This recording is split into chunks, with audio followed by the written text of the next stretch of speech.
بسم اللہ الرحمن الرحیم۔ تو قرآن فہمی کے اصول زیر بحث ہیں۔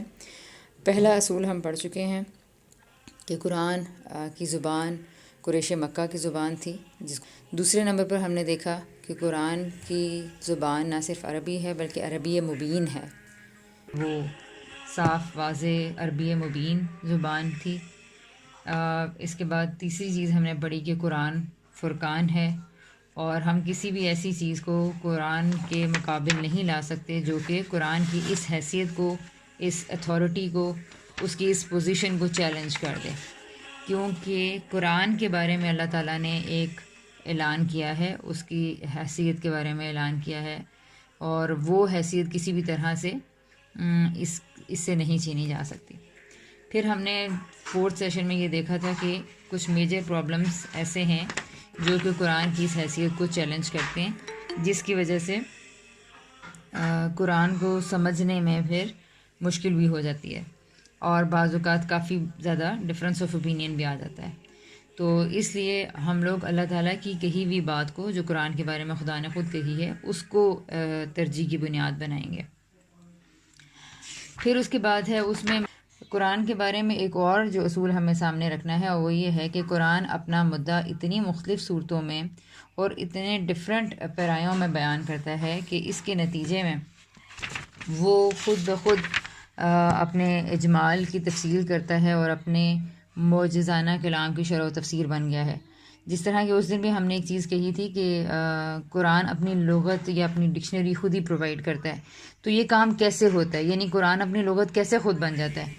تو یہ اس طرح سے ہوتا ہے کہ قرآن کی آیات، جو تصریف آیات ہم کرتے ہیں نا، تصریف کہتے ہیں بدل بدل کے، پھیر پھیر کے مختلف جگہوں پہ جو چیز کا آنا، تو قرآن کی جو مختلف آیات ہیں ایک ٹاپک سے متعلق، وہ اتنی جگہوں پر آتی ہیں، مختلف طرح سے اللہ تعالیٰ لے کر آتے ہیں۔ کسی جگہ پہ شیڈ کا فرق ہوتا ہے، کسی جگہ وکیبلری کا ڈفرینس ہوتا ہے، کسی جگہ پر اس کا جو کانٹیکسٹ ہوتا ہے وہ ڈفرینٹ ہو جاتا ہے، جس میں اس میں نئے میننگز ایڈ ہو جاتے ہیں۔ تو یہ جو اتنی ساری چیزوں کے ڈفرینسز کے ساتھ آیات آتی ہیں، اور بعض اوقات بالکل ویسی آیت بھی آ جاتی ہے، اور بعض اوقات تھوڑے فرق کے ساتھ بھی آتی ہے۔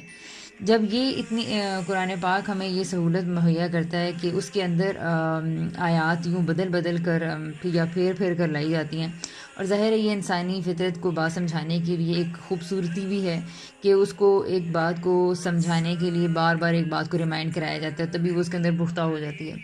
تو تصریف آیات کے کانسیپٹ سے ہم سارے واقف ہیں۔ اللہ تعالیٰ خود بھی بار بار، یہ جب آپ لوگ ترجمہ پڑھتے ہوں گے تو یہ دیکھتے ہوں گے کہ اللہ تعالیٰ یہ کہتے ہیں کہ ہاں، اور ہم اپنی آیات کو پھیر پھیر کر لے کر آتے ہیں، بدل بدل کر لے کر آتے ہیں۔ لیکن کبھی ہم نے اس کو قرآن کے ایک اصول کے طور پر اس طرح سے ذہن نشین نہیں کیا ہوگا۔ تو اس سے بہت بڑا فائدہ کیا ہوتا ہے کہ ایک تو قرآن فہمی میں اگر اس کو ایک اصول کے طور پر لیا جائے، اچھا، اور اس کو کیوں اصول کے طور پر لیا جائے؟ تو یہ چیز خود اللہ تعالیٰ نے بتائی ہے کہ اللہ نزل احسن الحدیث کتابا متشابہا مثانی، ٹھیک ہے؟ تو یہ دیکھیے، وَلَقَدْ آتَيْنَا سَبًا مِنَ الْمَثَانِي وَالْقُرْآنِ الْعَظِيمِ، وہاں پر یہ اس کے انٹروڈکشن کے بارے میں یہ آیت آ رہی ہے۔ اور جو اس وقت ہم کہہ رہے ہیں یہاں پر کہ اللہ تعالیٰ نے اس کو کتاباً متشابہن کے طور پر انٹروڈیوس کروایا ہے، وہ کس طرح سے اپنے مختلف اسالیب کے لیے یا اپنی مختلف الفاظ کی وضاحت کے لیے یا کسی نئے ڈفرینٹ کانسیپٹ کو انٹروڈیوس کرانے کے لیے قرآن کس طرح سے اپنا کنٹینٹ دوسری جگہوں پہ پیش کرتا ہے تاکہ وہ اپنی بات کو سمجھا سکے۔ تو بعض اوقات ایسا میں نے دیکھا کہ ہم لوگوں کو پڑھتے ہوئے بعض ہم نے نئی چیزیں دیکھی یا نئی چیزیں پڑھتے ہیں، تو اب ہمیں بڑی حیرت ہوتی ہے۔ یہ تو حیرت انگیز طور پر یہ ہوتا ہے کہ اسی چیز کی، اسی طریقہ کار کی یا اسی خاص کسی اسلوب کی اتنی مثالیں قرآن کے دیگر مقامات میں پڑھی ہوئی ہوتی ہیں جن کی طرف استاد توجہ دلاتے ہیں، تو پتہ چلتا ہے کہ اچھا، یہ کوئی اجنبی قسم کی چیز نہیں ہے۔ قرآن نے اس کے بہت سارے قرائن اور بہت سارے نظائر دوسری جگہوں پہ چھوڑے ہوئے ہوتے ہیں۔ تو ایک چیز یہ بھی ہے جو ہم طالب علموں کو ہم نے اپنی نظر میں رکھنی ہے کہ جب ہمیں کوئی چیز میں دقت آئے، کوئی بات اجنبی لگے یا کوئی چیز سمجھنے میں مشکل ہو رہی ہے یا ہمیں ڈاؤٹ ہو رہا ہے، تو ہمیں یہ کرنا چاہیے کہ ہم لوگ اس چیز کی مثالیں قرآن کے اندر ہی تلاش۔ اللہ تعالیٰ فرماتے ہیں سورہ الزمر میں اللہ نے بہترین کلام اتارا ہے، ایک ایسی کتاب جس کی آیتیں ایک دوسرے سے ملتی ہوئی اور صورتیں جوڑا جوڑا ہیں. ٹھیک ہے. کتاباً متشابہن کیسی کتاب ہے؟ اللہ نزل احسن الحدیثی. ٹھیک ہے. اللہ تعالیٰ کہہ رہے ہیں میں نے نازل کی ہے احسن الحدیثی، بہترین کلام. کیا ہے؟ کتاباً ایک کتاب ہے، متشابہن ملتی جلتی، اس کے اندر جو آیتیں ہیں وہ کیا ہیں؟ ملتی جلتی ہیں. اور مسانی کیا ہے؟ جو میں نے آپ کو اس کا اس دن بھی روٹ ورڈ بتایا تھا کہ جیسے تثنیہ ایک عام ورڈ ہے نا، تثنیہ دو کو کہتے ہیں، دو دو ہونا. اور کیا ہے؟ ملتی جلتی ہیں، اور ساتھ میں کیا ہے؟ دو دو دو دو ہیں. تو صورتوں کا جوڑا جوڑا ہونا بھی اس کے اندر اللہ تعالیٰ نے نازل کر دیا. اچھا، اس کے بعد ایک اور دوسرا اسپیکٹ ہے کہ اس کا آیات کو پھیر پھیر کر لے کر آنا. ایک اور جگہ اللہ تعالیٰ نے فرمایا وَلَقَدْ صَرَّفْنَا فِي هَذَا الْقُرْآنِ لِيَذَّكَّرُوا. تو یہ کام کیوں اللہ تعالیٰ کرتے ہیں؟ آیات کو پھیر پھیر کر لے کر آنے کا اسلوب کا بھی ڈفرینس ہوتا ہے، ٹون ڈفرینٹ ہوتی ہے. تو ان مختلف مقاصد کے پیش نظر وہاں پر اللہ تعالیٰ آیات کو دوبارہ لے کر آتے ہیں، جس سے ہم لوگ دوسرے اسلوب میں جب بات آتی ہے تو اس کو سمجھ لیتے ہیں. پھر ایک اور آیت ہے جی، کتاب احکمت آیاتہ ثم فصلت من لدن حکیم خبیر. یہ ایسی کتاب ہے جس کی آیتیں پہلے محکم اتاری گئیں، پھر حکیم و خبیر خداوند عالم کی طرف سے ان کی تفصیل کی گئی. تو یہ اللہ تعالیٰ نے خود ایک اور پیٹرن اپنے کتاب کے بارے میں انٹروڈیوس کروایا ہے کہ کسی جگہ پر جو قرآن کی، تو ہمیں یہ چیز کرنی ہے کہ ہم لوگ یہ نہ کریں کہ قرآن پاک کو کی آیات کو سمجھنے کے لیے اس سے پہلے کہ ہم کہیں باہر جائیں تو ہم پہلے قرآن سے ہی قرآن کے بارے میں رہنمائی لیں گے کہ اللہ تعالیٰ نے یہ فرمایا ہے کہ ہم نے اس کی آیات کو اگر کسی جگہ محکم اتارا ہے تو کسی جگہ پر اللہ تعالیٰ نے اس کی تفصیل کی ہے. تفصیل کی آیات کی نشانی آپ کئی جگہوں پہ دیکھتے ہوں گے جب اللہ تعالیٰ کہتے ہیں کذالک یبین اللہ، اسی طرح اللہ تعالیٰ اپنی آیات کو بیان کرتا ہے. تو یہ جو تفصیل کی آیات ہوتی ہیں وہاں پر کذالک یضرب اللہ الامثال، اس طرح، تو یہ اس طرح کا ورڈ آتا ہے، ٹھیک ہے، جسے ہم سمجھ سکتے ہیں. تو یہ تھا جی ہمارا فرسٹ ٹاپک. ٹھیک ہے. اس سے متعلق اگر کسی نے کچھ پوچھنا ہے تو پوچھ لیں.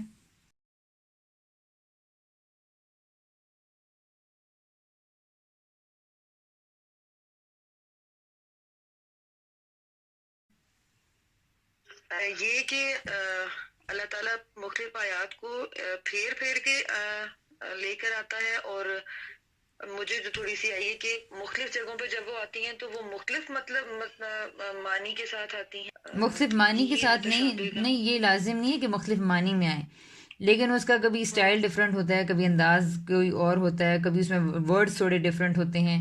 تو یعنی کہ اس میں کچھ نیا رنگ، کچھ ورڈز کا نیا شیڈ، کچھ لہجے کا فرق، کچھ سیاق کا فرق، اس طرح کی چیزیں تھوڑی ڈفرینٹ ہو جاتی ہیں. ٹھیک ہے. اگر کوئی نارمل لائف سے کوئی اگزامپل دے دی جائے تو تھوڑا سا زیادہ کلیئر ہو جاتا ہے اس سے. دیکھیں مثال کے طور پر یہ تو ہم سب کو پتہ ہے کہ موسیٰ علیہ السلام کا قصہ جو ان سے وہ بار بار ایک ہوتا ہے، لیکن اب آپ اس واقعے کو جب خود پڑھیں گے تو آپ دیکھیں گے کہ بہت ساری جگہوں پہ بعض آیات بالکل ایک جیسی بھی ہیں، لیکن بعض جگہوں پر الفاظ مختلف ہو گئے ہیں. بعض جگہوں پہ اللہ تعالیٰ نے کچھ ڈیٹیل ایڈ کر دی ہے. مثال کے طور پر موسیٰ گئے، وہ طور کی طرف گئے، ٹھیک ہے، اور ہم نے اس کو کتاب دی. کسی اور جگہ پر آئے گا کہ طور پہ وہاں پر اللہ تعالیٰ نے ان سے کلام کیا، اور پھر کسی ایک اور جگہ پر اللہ تعالیٰ نے بیان کیا کہ وہ میرے پاس آیا تو میں نے اسے کیا کلام کیا، میں نے اس کے عصا کے بارے میں پوچھا، اس سے تم کیا کرتے ہو. تو اب ایک جگہ پہ کیا ہو رہا ہے، بات صرف ایک اجمال میں بیان کر دی ہے کہ، لیکن کسی اور جگہ پر اللہ تعالیٰ نے اس واقعے کی پوری تفصیل بیان کی ہے کہ کس طرح موسیٰ آئے، ہم نے اسے کہا یہ اللہ تعالیٰ کی بابرکت جگہ ہے، یہاں پر جوتے اتار دو، وادی میں آؤ، اور پھر بتایا کہ انبیاء ہمارے ہاں ڈرا نہیں کرتے اور معمول رکھے جاتے ہیں. پھر میں نے اس کو نشانیاں دیں، پھر اس کے بارے میں بات چیت کی. تو ایک جگہ پہ اس کو واقعے کی پوری تفصیل ہے. صحیح، ٹھیک ہے. تو اب اچھا، کتاباً متشابہن جی ایکسپلین کر دیں. کتاباً متشابہن یہ ہے کہ قرآن پاک اتنی مختلف صورتوں میں اور اتنے طرح طرح کے پیرایوں میں اپنی بات کو بیان کرتا ہے کہ اس کے نتیجے میں وہ اپنی اجمال کی تفسیر خود کر دیتا ہے، اور وہ حیرت انگیز طور پر اپنی آیات کو ایکسپلین کرنے والا، اپنی آیات کو کی تفسیر کرنے والا، شرح کرنے والا خود بن جاتا ہے. ٹھیک ہے، تو یعنی یہ اپنی مختلف ورڈز کو سمجھانے کے لیے قرآن اتنی وکیبلری پرووائڈ کرتا ہے، اتنی اور جگہ پر ڈفرینٹ طریقے سے آیات کو لے کر آتا ہے کہ ہم وہ بات آسانی سے سمجھ آتے ہیں. مثال کے طور پر یہ ایک ہی ورڈ ہے مسانی. مسانی ورڈ کو حل کرنے میں کیونکہ ہم نے اس کا لیا جاتا ہے کہ اللہ تعالیٰ نے سبن مسانی کو عام طور پر لیا جاتا ہے کہ 7 دہرائی جانے والی آیتیں دی ہیں، اور ہم اس کو سورہ فاتحہ سمجھتے ہیں جس کی 7 آیات ہیں بھی نہیں ہیں. تو اب یہ ہے کہ مسانی کا ایک مطلب دہرایا جانا ہوتا ہے، لیکن کئی جگہوں پہ قرآن میں آپ اگر مطالعہ کریں گے تو آپ یہ دیکھیں گے کہ یہ تو اور کتنی جگہوں پر دوہرے کے معنی میں آیا ہے. ٹھیک ہے، دوہرے دو دو دو دو کے جوڑے جوڑے کے معنی میں آیا ہے. اچھا، اسی طرح جیسے کہ مثال کے طور پر فرشتوں کے پر ہوتے ہیں، وہاں پہ آتے ہیں مثنا و رباع و ثلاثہ، اس طرح آتا ہے. تو ایک ایک اور دو دو. جہاں شادیوں کی بات آتی ہے کہ اللہ تعالیٰ نے کہا کہ تم ایک ایک اور دو دو اور تین تین کر سکتے ہو، نکاح کر سکتے ہو. تو یہ کئی جگہوں پر قرآن پاک کا یہ ورڈ مسانی جو سا ہے یہ دو دو کے معنی میں آیا ہے، لیکن ہم لوگ چونکہ پھر وہ غور نہیں کرتے تو تتبع کی کمی کی وجہ سے پھر کیا ہوتا ہے کہ لفظ پوری طرح سے بعض اوقات سامنے نہیں آتے. تو یہ اس کا بہترین، یہ اس کی اگزامپل لی جا سکتی ہے. ٹھیک ہے، کہ یہ اس کا مطلب ہے کہ قرآن مختلف جگہوں پہ بات کو، آیات کو اتنی طرح سے لے کر آتا ہے کہ پھر بات کو اس کی ایک جگہ اگر بات اجمال میں آئی ہے تو خود بخود دوسری جگہ اس کی تفصیل میں جاتی ہے. ایک بات جگہ بات سمجھ میں نہیں آ رہی تو دوسری جگہ پر اس کی تفسیر ہو جاتی ہے، تشریح ہو جاتی ہے. جی میں یہ کوشچن کرے گی جی وہ بھی بالکل. لے لیں. جی السلام علیکم. میں یہ اسی لیے پوچھنا چاہ رہی ہوں کہ کتاب متشابہ جو ہے وہ شبہ سے نکلا ہے، تو اس اصول کا نام ہم تصریف کہیں گے یا متشابہ کہیں گے؟ کیونکہ تصریف تو پھیر کر لانا یہ اور چیز محسوس ہو رہی ہے، تو متشابہ جیسے وہ متشابہات بھی ہوتا ہے، تو اس سینس میں دونوں چیزیں مکس تو نہیں کہیں ہو جائیں گی ہم سے؟ دیکھیں اب متشابہن کے بھی دو پہلو ہیں نا. جس طرح مسنا کا ورڈ یا مسانی کا ورڈ اپنے اندر دو معنی رکھتا تھا کہ دہرائے جانے کا بھی اور دو دو کا بھی. ٹھیک ہے، بالکل اسی طرح متشابہن کو بھی عام طور پر صرف یہی سمجھا جاتا ہے کہ یہ شبہ سے ہے، جبکہ اس کے اندر بالکل وہ چیز جو ایک دوسرے سے ملتی جلتی ہوتی ہے، پرائمریلی جو چیز ایک دوسرے سے ملتی جلتی ہوتی ہے اس پہ شبہ بڑھتا ہے. تو اس کا بیسک، اس کا میننگ کیا ہے؟ ملتا جلتا ہونا. سمجھ میں آ رہی ہے؟ شک نہیں کہیں گے ہم، نہیں، شک نہیں کہیں گے. پرابلم ہوا ہے کہ آیات کو متشابہ بنا دیں گے تو پھر اس پہ عمل کون کرے گا؟ تو یہ متشابہن کو سمجھنا ہے. یہ چلیں، اچھا ہوا آپ نے یہ سوال کر لیا. متشابہن شبہ سے نہیں ہے، یہ مشابہ سے ہے، ملتے جلتے ہونے سے. تو اس میں دیکھیں کہ ایک جگہ پہ ایک آیت آئی ہے، وہی ٹاپک اللہ تعالیٰ جب اپنی ربوبیت کی نشانیاں بیان کرتے ہیں تو ایک جگہ پہ درختوں، جنگلات، پہاڑوں، زمین کا ذکر کرتے ہیں، دوسری جگہ پہ بادلوں، ہواؤں کا ذکر کر دیتے ہیں، تیسری جگہ پر دوسری نعمتوں کا ذکر کر دیتے ہیں. اب یہ ساری کیا ہیں؟ متشابہ آیات بن گئیں. یعنی سب میں جو اللہ تعالیٰ کی نشانیاں تھیں وہ گھما پھرا کے مختلف اسالیب سے آ رہی تھیں، ملتی جلتی نشانیاں ایک جگہ پہ، دوسری جگہ پہ، تیسری جگہ پہ، چوتھی جگہ پہ، اس طرح سے آئی ہیں. اسی طرح انبیاء کے قصے ہیں، مختلف جگہ پہ دیکھیں وہ ریپیٹ ہوئے ہیں. تو کیا ہے؟ وہ ایک تصریف بھی ہوئی ہے کہ بار بار بدل کر آئے ہیں، اور دوسرے کیا ہیں؟ ملتی جلتی آیات. تو آگے چلتے ہیں. اچھا، یہ اگر آپ لوگوں نے صحیح طرح سے غور سے پڑھا ہو تو سبن مسانی جب آپ یہ پڑھیں گے، اور اس کے یہاں پر یہ دیکھیے، یہاں پر یہ بھی لکھے ہوئے ہیں معنی میں. اگر آپ یہ دیکھیں تو مسنا کا جو ورڈ ہے، یہ دیکھیں قرآن سے ہی بڑی زبردست آیت آ گئی ہے. فن کی ما طاب لکم من النساء مسنا و ثلاثہ و رباع. تو یہاں پہ مسنا کا کیا مطلب ہے؟ دو دو. ٹھیک ہے، ہم نے اس کو کر لیا دہرائے جانے والی. تو ہم نے جب اس کا ایک معنی، اور اچھا وہ بھی کہاں سے لیا؟ یہ وہ کہیں تفسیروں میں لکھا ہوا آ گیا. اب چونکہ میں نے آپ کو بتایا تھا کہ بیسک تفاسیر تو 4 ہی ہیں، باقی ساری تو انہی سے نکلی ہوئی، انہی کا خلاصہ، انہی سے اٹھائی ہوئی باتیں ہیں. تو اب وہ بس وہاں پر آ گیا تو ایک چیز چل پڑتی ہے. بعض اوقات ایک چیز کا زور ہو جاتا ہے، بس وہ پھر وہ ہو جاتا ہے، پھر وہی چل پڑتی ہے. تو اب یہ اگر غور و فکر ہمیشہ کرتے رہیں کہ یہ اور کس طرح سے آیا ہے، کس جگہ پر آیا ہے، تو وہی مسنا کا ورڈ آپ نکالیں، یہ ایک اور جگہ پر بھی آیا ہے، تو آپ کو پتہ چلے گا کہ یہ تو دو دو کے معنی میں بھی آتا ہے. ٹھیک ہے، جوڑے کے معنی میں آتا ہے. تو یہ بیسیکلی کیا تھا؟ قرآن کی آیتیں یعنی صورتیں جوڑا ہیں، دو ہیں. تو اس طرح ایک لفظ کے لیے دوسری جگہوں سے، دوسرے موقع سے مدد مل جاتی ہے.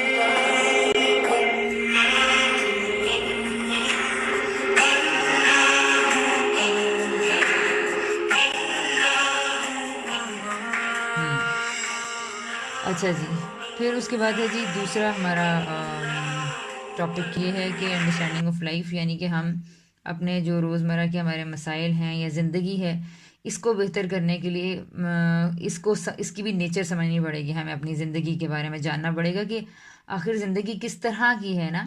جس طرح دیکھیں قرآن کو بھی سمجھنے کے لیے اس کے اصول ضروری ہیں کہ ہم ان اصولوں کو سامنے رکھیں تو ہی ہم صحیح جگہ پر پہنچیں گے. بالکل اسی طریقے سے ہمیں اپنی زندگی کو بھی صحیح طریقے سے سمجھنا ہے، اور جب تک ہم یہ اپنی زندگی کے بارے میں کچھ بنیادی باتیں سامنے نہیں رکھیں گے تو ہمارا ہر دن جو ہے وہ مشکل سے مشکل ہی ہوتا جائے گا. جیسے اس دن ہم نے لاسٹ ٹائم نے بات یہ ڈسکس کی تھی کہ ہر انسان کی زندگی ڈفرینٹ ہے، ہر کسی کے پرابلمس ڈفرینٹ ہیں، ہم کسی کو کسی سے کمپیئر نہیں کر سکتے، کسی کو کسی سے کسی کی ٹربل یا کسی کی خوشیاں، کسی کی محرومیاں، مطلب ہر انسان کے ہاتھ میں اس کا ایک اپنا کوشچن پیپر ہے، اور ہر کسی کے اپنے ٹیسٹ ہیں، اور ہر کسی کے اپنے لیجرز اینڈ پلیجرز اینڈ جوائز ہیں. تو یہ چیز ہم نے کہا تھا کہ ہم زندگی میں ذہن میں رکھیں. اس بات کو سمجھ لینے سے بہت بڑی جو ہمیں آسانی ہوتی ہے وہ یہ ہوتی ہے کہ ہم لوگ ریلیکس ہو جاتے ہیں. مثال کے طور پر اگر میں اکیلی اس وقت پرابلمس میں ہوں یا مشکل میں ہوں تو، اور میرے آگے پیچھے میرے بہن بھائی یا دوسرے لوگ بہت خوش نظر آئیں اور بہت ان کی زندگی میں خوشحالی ہو کسی بھی اسپیکٹ میں، تو مجھے یہ پرابلم، یا کوئی میرا ہمسایہ ہے یا فرینڈس ہیں یا لوگ ہیں یا ٹی وی کے اداکار ہیں یا کوئی بھی لوگ ہیں جو میری سراؤنڈنگ ہے، تو مجھے اگر یہ محسوس ہوتا ہے کہ جی باقی سب لوگوں کی زندگی تو دیکھو کتنی خوشیوں سے بھری ہوئی اور پر رونق قسم کی، اور میں اکیلی اپنی اتنی مشکلات میں ہوں یا مجھے ہی اتنے پرابلمس کیوں ہیں. اور تو اس میں مجھے یہ بات سمجھنی پھر ہوگی کہ نہیں، ان کی زندگی کے پرابلمس الگ ہیں، اور ایسا نہیں ہے کہ وہ مشکلات سے یا پھر پریشانیوں سے ان کی زندگی خالی ہے. نہیں، ایسا نہیں ہوتا. ٹھیک ہے، ان کی زندگی کی پریشانیاں، ان کی زندگی کی مشکلات مختلف ہیں، اور بعض اوقات وہ سامنے آتی ہیں اور بعض اوقات سامنے نہیں آتی، لیکن ہم نے یہ اصول اپنے سامنے رکھنا ہے. ٹھیک ہے.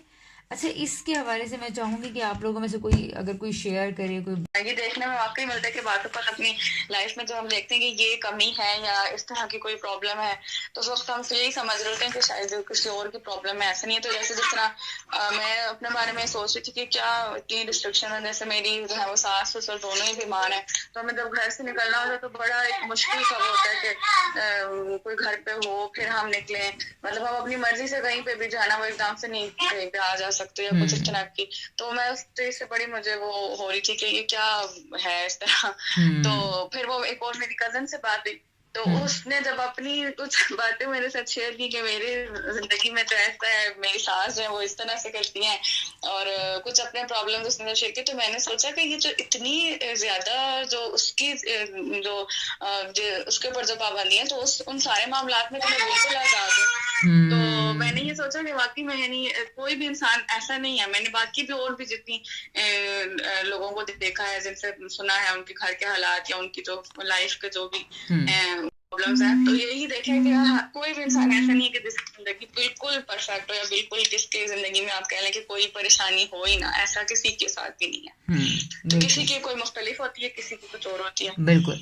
بس اگر ہم پکا اصول ذہن میں رکھ لینا کہ ہر کسی کی زندگی کا امتحان مختلف ہے، کوئی نعمت سے آزمایا جا رہا ہے اور کوئی زحمت سے آزمایا جا رہا ہے، کسی کو مشکل ہے تو کسی کو راحت ہے. اچھا، مزے کی بات اس میں یہ جو آج ہم نے اس کا ایک اور پہلو دیکھنا ہے. ایک تو یہ تو بات ہم نے اس دن ڈسکس کی تھی، پچھلے لاسٹ ویک ہمارا یہ تھا کہ ہم نے کمپیریزن نہیں کرنا، اور اگر ہم کمپیریزن کر رہے ہیں تو ہم انالیسس کی نیت سے کریں. ہم یہ کہیں کہ غور و فکر کرتے ہیں، سمجھنے کی کوشش کرتے ہیں کہ آخر دوسرے کی لائف میں کیا اچھا چل رہا ہے، اور دیکھتے ہیں کہ اس کو، کیونکہ پہلی چیز جو ہم نے ڈسکس کی تھی وہ یہ تھی کہ جی لائف ایک ٹیسٹ ہے. ٹھیک ہے، یعنی سب سے پہلے اللہ تعالیٰ نے جو بات ہمیں بتائی ہے زندگی کے بارے میں کہ یہ جو زندگی ہے نا، الذی خلق الموت والحیات لیبلوکم ایکم احسن عملا وہو العزیز الغفور. اللہ تعالیٰ کہتے ہیں کہ میں نے جو حیات اور موت ہے نا وہ بنائی ہی کس لیے، لیبلوکم، تاکہ تمہارا ٹیسٹ لیا جائے، تاکہ تمہیں آزمائے کہ تم میں سے کون اچھا عمل کرتا ہے، اور تم میں کون اچھا عمل کرنے کے بعد خدا کے پاس آئے گا، اور پھر اس کے بعد ان اعمال کے اعتبار سے اللہ تعالیٰ ان کے ساتھ معاملہ کریں گے. وہو العزیز، اور پھر وہ کیا ہے، غفور. وہ عزیز بھی ہے اور غفور بھی ہے. اچھا، تو ایک اور چیز ہے جی کہ آج جب ہم دوسروں کی لائف کو مثال کے طور پہ دیکھیں گے تو ہم انالیسس کریں گے ٹھیک ہے. اور یہ ساتھ میں سمجھنے کی کوشش کرنی ہے کہ وہ بھی کمرہ امتحان میں اور میں بھی کمرہ امتحان میں. اس چیز سے ایک بہت زیادہ اطمینان کی کیفیت پیدا ہو جاتی ہے. اچھا مثال کے طور پر آپ یہ دیکھیں کہ ہم کلاس روم میں پیپر دینے کے لیے گئے ہیں اور ایک کلاس روم میں بہت اچھی چیئرز لگی ہوئی اور دوسری کلاس میں ایسا ہوتا ہے نا جب آپ لوگ پیپرز دینے جاتے ہوں گے تو آپ کو پتہ ہی ہے کبھی کون سا اسکول سینٹر بن جاتا ہے کبھی کون سا بن جاتا ہے. تو آپ باہر نکلتے ہیں تو کبھی کہتے ہیں کہ میری ٹیچر تو بہت اچھی تھی اور میری انویجیلیٹر تو خاموش تھی اور اس نے ہمیں ذرا نہیں تانگ کیا. دوسرا کہہ رہا ہوتا ہے اور میری انویجیلیٹر نے شور مچائے رکھا, وہ بار بار آ کے سائن کرنے شروع کر دیتی تھی, ایسے تھا ویسے تھا. اچھا پھر اسی طرح ہو سکتا ہے جی کوئی سینٹر اتنا اچھا بنا ہو کہ وہاں پہ اے سی لگا ہوا ہو, پنکھے چل رہے ہوں اور چیئرز آرام سے کھلی پڑی ہوئی ہیں, بڑی چیئرز ہیں. دیکھیں اب آپ تو اب دونوں میں جتنی بھی فیسلٹیز تھیں دونوں میں جو بھی تھا مقصد کیا تھا, وہاں پر ٹیسٹ تھا, دونوں لوگ کمرہ امتحان میں تھے, دونوں نے پیپر ہی کرنا تھا. تو کوئی بھی انسان اس چیز سے ایگزیمپٹڈ نہیں ہے, یعنی کہ وہاں پر کسی کو راحت ہے یا خوشی ہے وہ بھی ٹیسٹ ہے, اور اگر کسی کو پریشانی ہے یا مشکل ہے تو وہ بھی ٹیسٹ ہے. ایک نے صبر کرنا ہے اور ایک نے شکر کرنا ہے. تو دیکھیں دونوں طرح سے اس کا مطلب ہے پھر کمی تو کچھ بھی نہیں ہے نا. یہ بات بہت زیادہ سمجھنے کی, اپنے آپ کو سمجھانے کی, انڈرسٹینڈ کرنے کی ہے کہ کبھی بھی کسی دوسرے کی زندگی دیکھ کر ریجھنا نہیں ہے. اچھا پھر اس کے بعد ایک اور نہ پریشان نہیں ہونا, ڈپریشن میں نہیں جانا کہ میری زندگی میں یہ کیوں پریشانی آ گئی.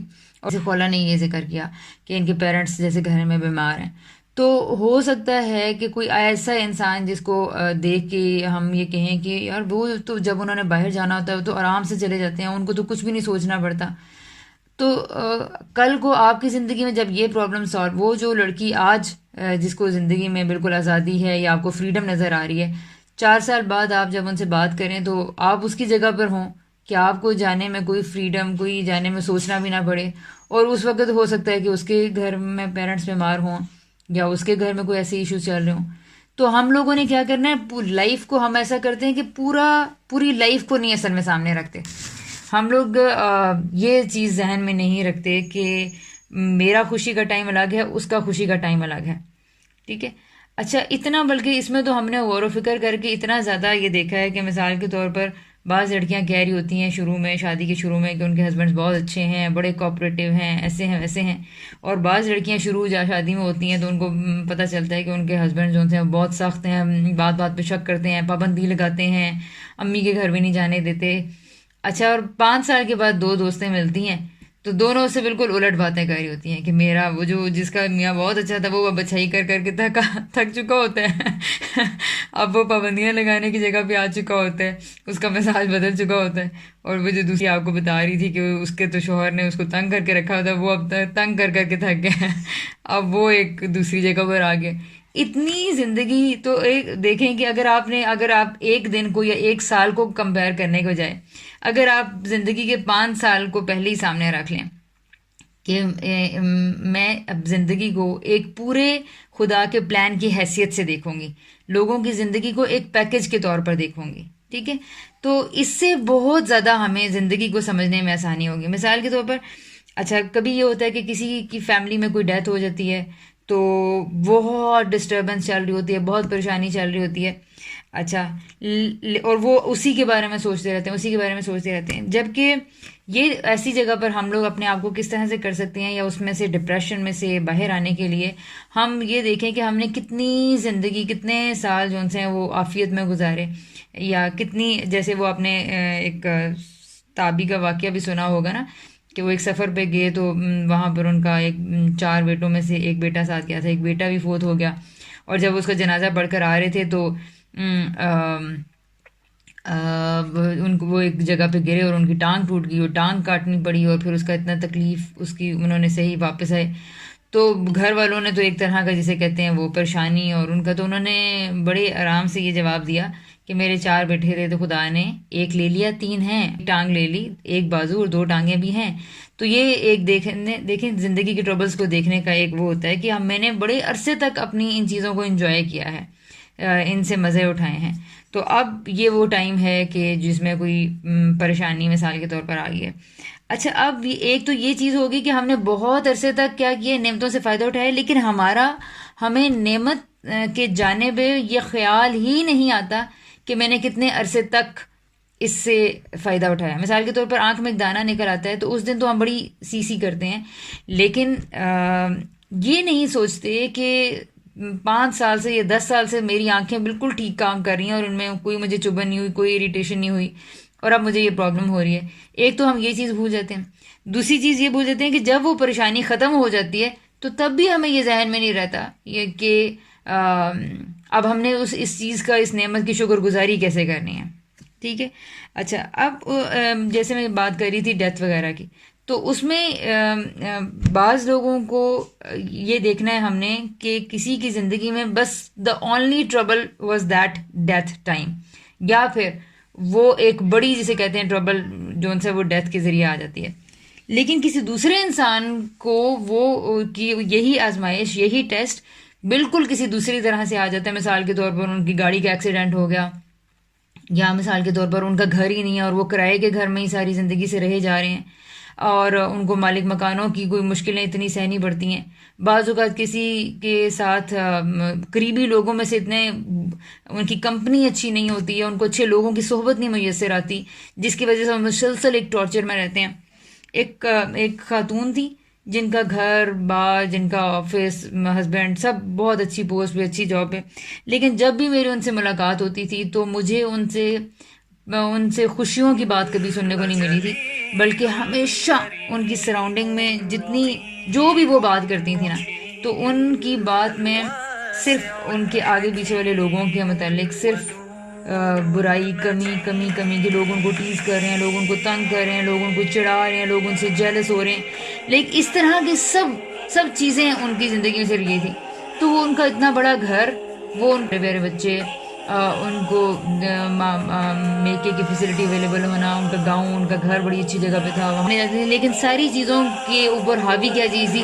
وہ جو ان کے آگے پیچھے لوگ ہیں، وہ آزمائش ان کے بنے گئے. تو یوں ہم نے زندگی کو دیکھنے کی کوشش کرنی ہے. جیسے ہی ہم یہ چیز دیکھتے ہیں تو ہم بہت ریلیکس ہو جاتے ہیں.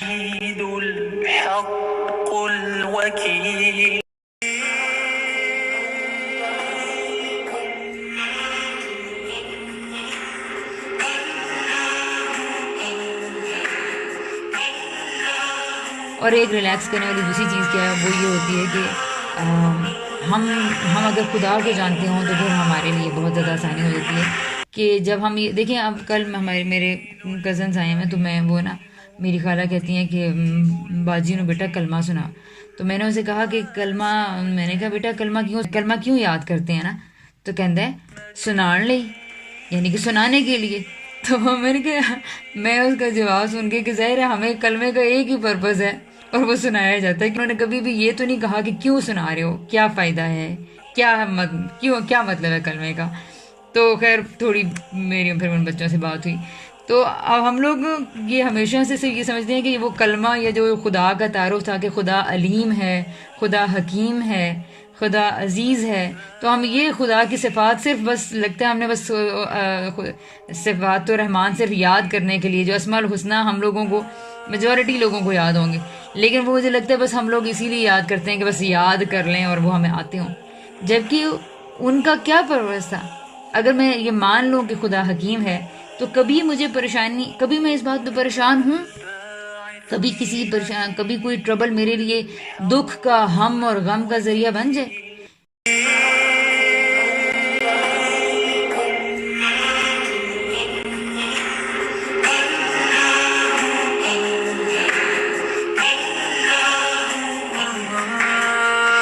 دیکھیں، تو جب ہم خدا کی اس صفت کو اگنور کرتے ہیں، علیم وہ ہوتا ہے نا. آپ دیکھیں ایک مدر کی مثال سے اس کو سمجھیں کہ جیسے آپ ہیں، آپ اپنے بچے کے لیے ایسے اس کو صبح جگا رہی ہوتی ہیں، بعض اوقات اس کو ڈانٹ رہے ہوتے ہیں، ہم مار بھی دیتے ہیں بچوں کو اور کہتے کہ جواز کیا ہوتا ہے ہمارے پاس اس کی اصلاح کے لیے. ٹھیک ہے. اچھا پھر اسی طرح ہم لوگ کیا کرتے ہیں، مثلاً وہ ہم نے اگزامپل جیسے یہ دی تھی کہ آپ نے وہ ڈرامہ دیکھا ہوگا عہد وفا، جس میں سب لوگ انٹری ٹیسٹ دینے کے لیے جاتے ہیں. تو اس وقت تو ایک شوق اور ولولے میں سارے چلے جاتے ہیں، جیسے ہم سب لوگوں نے بھی اللہ تعالیٰ کے سامنے جذبے میں، شوق میں، جذبات میں نعمتیں جنت کی ابدی دیکھ کے اظہار تو کر لیا کہ جی جی اللہ تعالیٰ ہم لوگ راضی ہیں، ہم جائیں گے، ہم ٹیسٹ دیں گے اور دیکھنا ہم تیری تصویر و تقدیس کر کے اور تیرا امتحان میں کامیاب ہو کر لوٹیں گے اور پھر ہمیں ابدی نعمتیں اللہ تعالیٰ ہم آپ سے لیں گے. یہاں آ کے اب ہم بھول گئے ہیں سارے پلان کو. تو کیا ہوتا ہے کہ یہ جو پہلے تو پلنجر بن کے ہم نے ٹیسٹ پیپر لے لیا، وہاں پہ بھی سارے لوگ جب جاتے ہیں، لیکن آگے کیا ہوتا ہے وہاں پہ اس اکیڈمی میں کیا ہوتا ہے؟ ان کو کلابازیاں لگوائی جا رہی ہیں، ان کو رسے چڑھوائے جا رہے ہیں، ان کو کھڈوں میں چھلانگ مارنی پڑ رہی ہے، ان کو کبھی ٹھنڈے پانی سے گزرنا پڑتا ہے، کبھی ان کو دھوپ میں، کبھی ان کو کیڑے مکوڑے کھانے پڑتے ہیں، کبھی وزن اتنا اٹھانا پڑتا ہے، کبھی پائپ لائنز میں سے گزرنا پڑتا ہے. یعنی جنگ کی تیاری کروانے کے لیے ظاہر ہے جو بھی مراحل ان کو درپیش ہیں. تو اب وہ ہر مشکل کو اگر وہ یہ، چونکہ انہوں نے یہ بات سمجھی بھی ہوتی ہے کہ ہم یہاں پر ٹیسٹ کے لیے آئے ہیں اور یہاں ہماری پریپریشن ہو رہی ہے، جس کی وجہ سے ان کو ہر تکلیف سہنا آسان لگتا ہے. لیکن اگر کسی اسٹوڈنٹ کو یہ پتہ ہی نہ ہو کہ یہاں پر تربیت کی جا رہی ہے، یہاں ٹیسٹ لیا جا رہا ہے کہ کون آگے آفیسر بننے کے لیے کوالیفائی کرے گا اور کون نہیں کرے گا، تو اس کو تو ہر وقت آپ دیکھیں ایک لڑکے کو ہم بتائے بغیر بھیج دیں تو وہ ہر وقت اس کا ایٹیٹیوڈ کیا ہوگا؟ یہ کیوں کر دیا؟ یہ تو صبح صبح اٹھا دیتے ہیں، یہ تو رات کو سونے بھی نہیں دیتے ہیں. بیٹا تو اب انہوں نے فوراً سے پھر اٹھا دیے. تو ہر لمحہ اس کے لیے ایک آزمائش، ہر لمحہ اس کے لیے ایک ٹیسٹ، ہر لمحہ اس کے لیے ایک قیامت اور آفت ہی رہے گا. لیکن جو اسٹوڈنٹس یہ سمجھ لیتے ہیں یہاں ہم کچھ بننے کے لیے آئے ہیں، یہاں ہم ایک ٹیسٹ دینے کے لیے آئے ہیں تاکہ ہم دیکھیں کہ کون جنت کی ابدی نعمتوں کا مستحق ہے، تو ہمیں یہاں پر اس زندگی میں پاکیزہ بنانے کے لیے کام کیا جا رہا ہے. تو آپ یقین مانیں، اور اوپر سے ٹیسٹ لینے والے بھی ایسے نہیں ہیں کہ جن کو پتہ ہی نہیں ہے کہ کون دے سکتا ہے اور کون نہیں دے سکتا. ٹیسٹ دینے والی ذات بھی پرفیکٹ ذات ہے، جس سے بہتر اگر آج آپ کو بھی آپ کے ہاتھ میں قلم دے دیا جائے کہ اپنی تقدیر لکھیں، تو آپ کو میں اچھی طرح یہ جانتی ہوں کہ میں اپنے لیے جو زندگی لکھوں گی تو میری زندگی لکھنے سے خدا کا لکھنا میرے لیے، جو اس نے میرے لیے جو زندگی پلان کی ہے وہی میرے لیے زیادہ بہتر ہے. مجھے یہ بتائیں کہ کسی بھی مشکل، کسی بھی غم سے نجات حاصل کرنے کے لیے کیا یہ بات کافی نہیں ہے کہ اللہ تعالیٰ نے میری زندگی لکھی ہے؟ یا پھر اگر مجھے بھی اپنی زندگی لکھنے کا موقع ملتا تو آپ کا کیا خیال ہے کہ آپ خدا سے زیادہ بہتر لکھ سکتے تھے؟ میں کیا خدا سے زیادہ بہتر لکھ سکتی ہوں؟ وہ ہزاروں، لاکھوں، کروڑوں فیکٹرز میں تو جانتی ہی نہیں ہوں، مجھے تو معلوم ہی نہیں ہے. میں مثال کے طور پہ کہہ دوں کہ مجھے ایک بادشاہ کے گھر میں پیدا کرنا، مجھے نعمتیں ملیں، مجھے اقتدار ملے، اور اس کے مقابلے میں، اس کے نتیجے میں ہو سکتا ہے کہ ہم بس ایک ایسے انسان جو نعمتوں میں پل کے اپنی ہر چیز کو بھول جاتا ہے، بس وہ زندگی وہ مزاج لے کے بڑے ہوتے، اور ہم بغیر کسی تزکیے کے خدا کے پاس پہنچ جاتے، اور پھر وہاں پہ پھر آزمائش کا سلسلہ شروع ہو جاتا. تو ہم اور آپ اپنے جو ہمارا علم ہے وہ نہ کامل ہے، نہ ہم علیم ہیں، نہ ہم حکیم ہیں. تو خدا نے جس طرح کا ہماری زندگی کو ڈیزائن کیا ہے، جس طرح کے ٹربلز ہماری زندگی میں رکھے ہیں، وہ مجھے پاکیزہ بنانے کے لیے اس سے بہتر کوئی کام نہیں ہو سکتا. ٹھیک ہے، تو یہ دو چیزیں ہیں جی کہ اب اگر ہم اس کو ریکیپ کریں کہ زندگی ٹیسٹ ہے، اس کو ہم نے ہر لمحہ ذہن میں رکھنا ہے. تمام دوسرے لوگوں کی زندگی کو دیکھ کے بھی یہ ذہن میں رکھنا ہے کہ وہ بھی ٹیسٹ میں، ہم بھی ٹیسٹ میں. ان کا ٹیسٹ ڈفرینٹ طرح سے ہو رہا ہے، ہمارا ٹیسٹ ڈفرینٹ طریقے سے ہو رہا ہے. پھر اس کے بعد تیسری چیز کیا ہے جو ہم نے ذہن میں رکھنی ہے؟ جو میری زندگی اور یا لوگوں کی زندگی ہے وہ بہترین طریقے پر پلان کی گئی ہے، کیونکہ اس کو پلان کرنے والا، اس کو لکھنے والا کوئی انسان نہیں ہے. ہمیں یہ اعتماد ہونا چاہیے کہ میرے کریٹر نے جو میری لائف لکھی ہے نا، وہ کبھی بھی اس میں زیادتی نہیں ہو سکتی، کیونکہ اس کو اتنے فیکٹرز معلوم ہے کہ ہم ان کے اوپر غور و فکر ہی کر ہی نہیں سکتے. تو جب اللہ تعالیٰ کی ذات کے بارے میں یقین پیدا ہو جاتا ہے کہ وہ حکیم ہے، حکیم کا مطلب ہوتا ہے بیسٹ پلانر، چیزوں کو ٹھیک ان کی جگہ پہ صحیح طریقے سے رکھنا، تو کبھی بھی وہ انسان دکھ میں، غم میں، اور دکھ ضرور ہوگا انسانی فطرت کے اعتبار سے، اس کو غم بھی ہوگا، پریشانی بھی ہوگی، لیکن کیا نہیں ہوئے گا؟ وہ سالوں سال پریشان نہیں رہے گا، اس غم میں گھلتا نہیں رہے گا، وہ اس میں پریشان رہ کے اپنی پروڈکٹیوٹی کو ضائع نہیں کر دے گا، بلکہ وہ اللہ تعالیٰ کو جاننے کی وجہ سے، اللہ تعالیٰ کے اوپر ٹرسٹ کی وجہ سے، اللہ تعالیٰ کے اوپر یقین کی وجہ سے اپنے دل کو ایک اطمینان کی جگہ پر لے آئے گا. ٹھیک ہے، تو ہوپ فلی یہ بات مجھے تو زندگی میں اس چیز نے بہت ظاہر ہے فائدہ دیا ہے.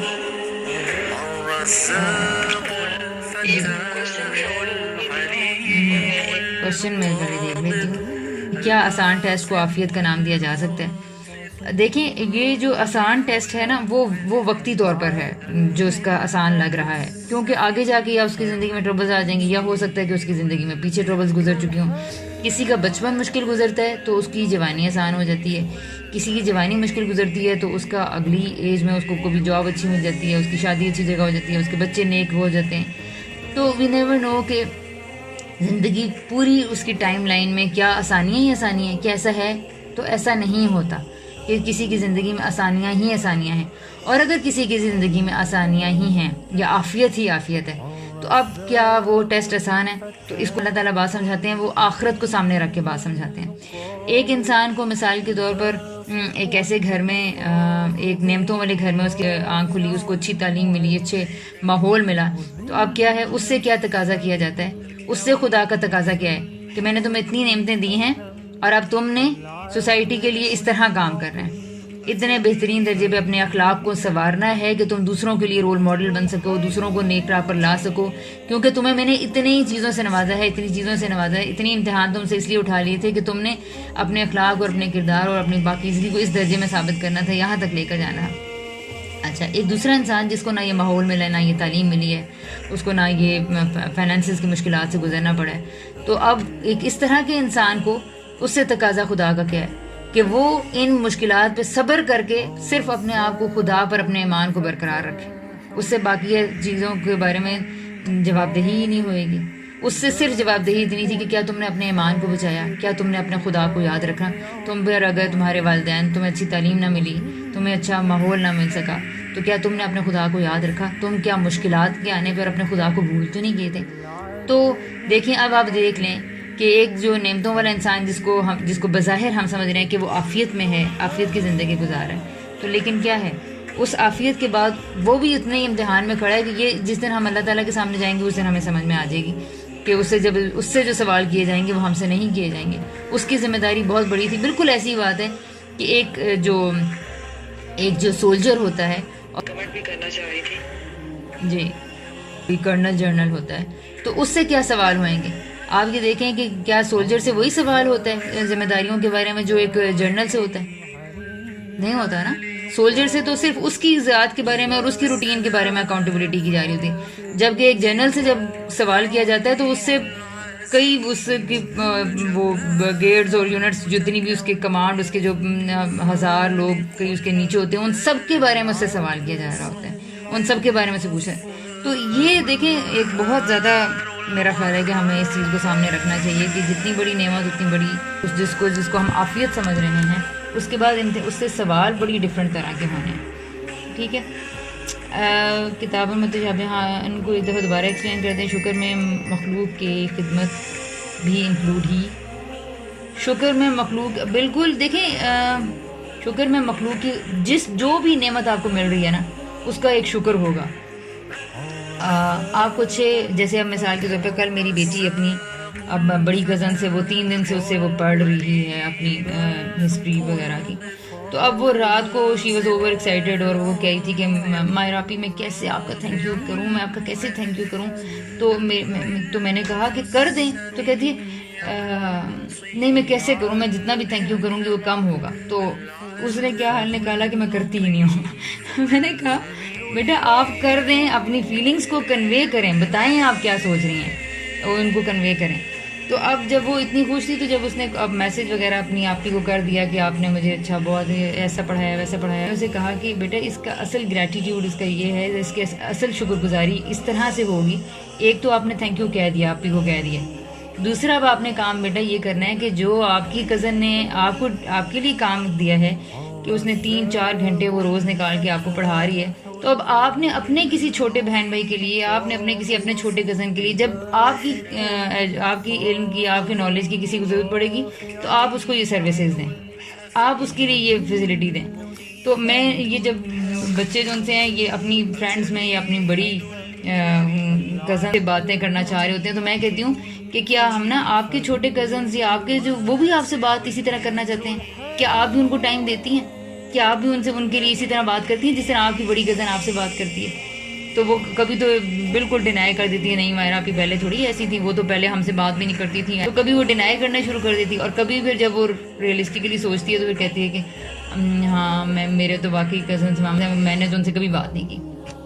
تو دیکھیں اس طرح سے یہ پرسپیکٹیو ہے. تو مطلب اصل تھینک یو یہی ہے کہ اس نعمت کو اب آپ نے بہترین طریقے سے دوبارہ دوسروں کو تک پہنچانا ہے. تو جو نعمت آپ کو ملی ہے، مثال کے طور پر اگر میرے بہن بھائی بہت اچھے ہیں تو مجھے دوسروں کے لیے بہت اچھا بہن، اچھا بھابھی، بہن، جو بھی میں جس بھی عہدے میں مجھے وہ بننے کی کوشش کرنی ہے. بن تو نہیں سکتا انسان، لیکن وہ کوشش کرنا ظاہر ہے کوشش کرے گا. تو جو نعمت ملی ہے اس کی شکر گزاری یہی ہوگی. مثال کے طور پر اب لوگ میں نے پریکٹس دیکھی ہے کہ جن کو گھر مل جاتا ہے یا جن کو گاڑی مل جاتی ہے یا جن کو مال پیسہ بہت ملا ہوا ہوتا ہے، تو وہ جب لوگوں کے سوسائٹی کے پرابلمز ڈسکس کر رہے ہوتے ہیں تو کہتے ہیں نہیں جی اللہ ساڑھے تے اللہ دا بڑا کرم ہے، شکر ہے اللہ کا بڑا شکر ہے. ہم بھئی اللہ کا بڑا شکر کیا ہے؟ اللہ کا بڑا شکر، اللہ کا شکر آپ پہ یہ ہے کہ اب آپ کو مال ملا ہے تو اب آپ نے جن کے پاس نہیں ہے آپ نے ان کو دینا ہے. ہم پکچر پوری کرتے ہی نہیں ہے. مجھے گھر ملا ہے تو اب میں نے جن کے پاس گھر نہیں ہے میں نے ان کے دل کو سنبھالا دینا ہے، یا میں نے ان کی ہیلپ کرنی ہے، یا میں نے اگر کسی کا کوئی اپنے جس کا گھر نہیں ہے وہ غم میں گھلے جا رہا ہے تو میں نے ایسے انسان کو فکر سے نکالنا ہے، ٹربل سے نکالنا ہے. پھر اسی طرح یہ ہے کہ اگر کسی کا گھر کو کرایہ دینے میں مشکل ہو رہی ہے تو میں نے اس کی مدد کرنی ہے. ٹھیک ہے، تو گھر کی یا مال کی کیا شکر گزاری ہے کہ جس کے پاس وہ محرومی ہے اب آپ نے وہ سب کچھ اس کو دینا ہے، اس کو سرو کرنا ہے. تو یہ ہے نعمت کی شکر گزاری. ٹھیک ہے، تو اس میں ظاہر مخلوق کی خدمت آٹومیٹکلی آ جاتی ہے، جو جس طرح کی نعمت ہے اس طرح کی. ٹھیک ہے. اب اچھا آگے ہے جی میری تو دعائیں قبول. اچھا اگر لگنے لگے کہ میری دعائیں تو قبول ہی نہیں ہوتی تو کیا کریں؟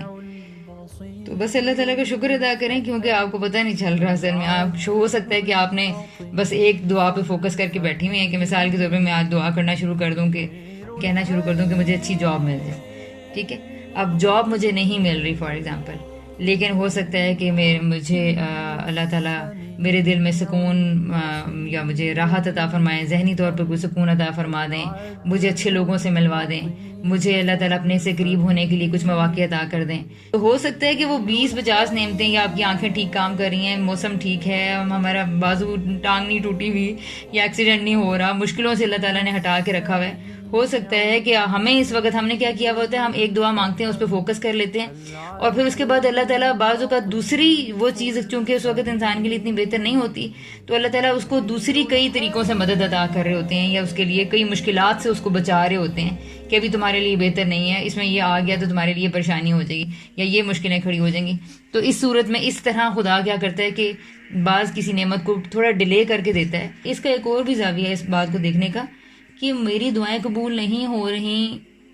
آپ جیسے میں کہتی ہوں کہ آپ ماں ہیں تو اب آپ کا بچہ یہ کہنا آپ اس کو کھانا ٹائم پہ کھلا رہی ہیں، آپ اس کو کپڑے چینج کرا رہی ہیں، آپ اس کو پڑھا رہی ہیں، اس کی ایک فرمائش ہے کہ مجھے پارک لے کے جایا جائے، لیکن آپ اس وقت آپ کو لگ رہا ہے کہ ابھی پارک میں جائیں گے کرونا ہے، وہاں پہ لوگوں سے انٹریکشن ہوگا، بیمار ہو جائے گا، جان جا سکتی ہے.